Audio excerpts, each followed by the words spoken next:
जी मैं थन शिवरो याद करूं जद आ जाइजो। बाण माता जी मैं थन शिवरो याद करूं जद आ जाइजो। धूप ध्यान सो सेवा करूं घर भगतारे आ जाइजो। धूप ध्यान सो सेवा करूं घर भगतारे आ जाइजो। भगतारे आ जाइजो।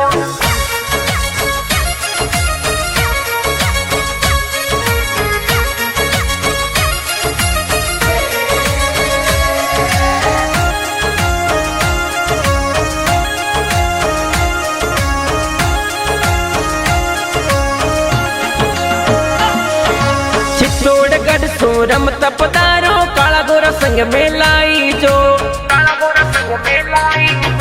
चित्तौड़गढ़ सो रमता पधारो काला गोरा संग में लाई जो। मंडोवर रालावो खेत लो लाज से वकियारी रख ली जो। मंडोवर रालावो खेत लो लाज से वकियारी रख ली जो।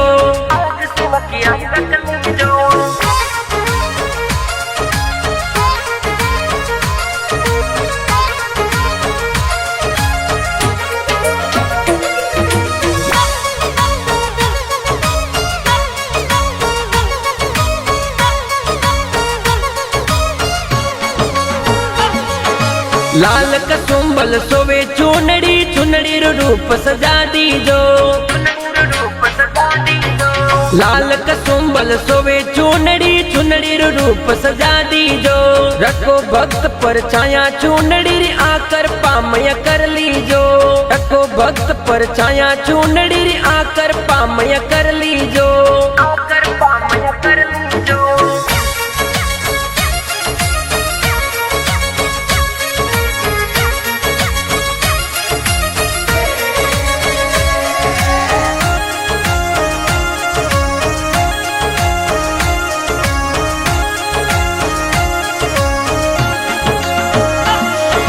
गाय दो वाड़ो आज गोरी अमृत दूध थे पी लीजो। गाय दो वाड़ो आज गोरी अमृत दूध थे पी लीजो। घरे पधारो मात ब्राह्मणी दर्शन भगतन दे दीजो। घरे पधारो मात ब्राह्मणी दर्शन भगतन दे दीजो। दर्शन भगतन दे दीजो।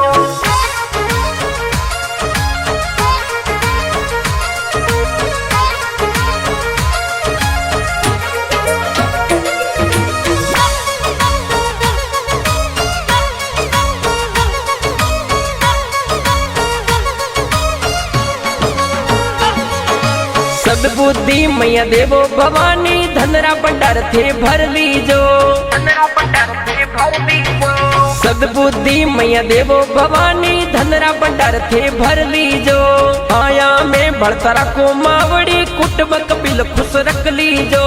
भाया में भड़तरा को मावड़ी कुटुंब कपिल खुश रख लीजो। कुटुंब कपिल खुश रख लीजो।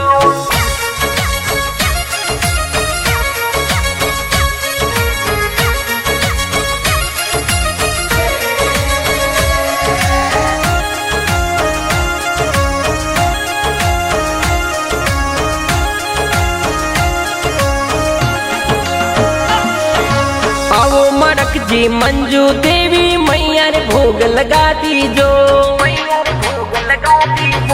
आओ मैं दर्जी सुका देवी मैया रे जोत जगा दीजो। मिट्टा लाल जी विमला देवी मैया रे दर्शन कर लीजो। सुमित की जो वीणा आवो चरणा में शीश नमा दीजो।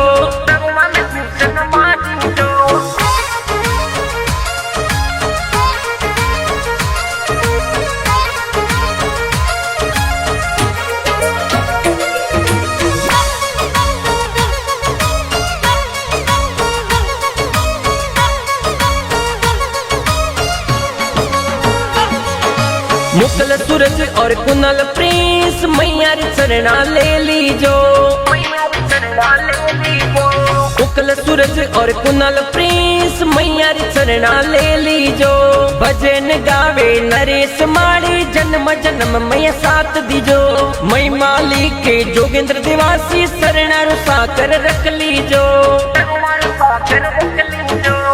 बाण माता जी में थन शिवरो याद करूं जद आ जाइजो। बाण माता जी में थन शिवरो याद करूं जद आ जाइजो। धूप ध्यान सो सेवा करूं घर भगतारे आ जाइजो। धूप ध्यान सो सेवा करूं घर भगतारे आ जाइजो।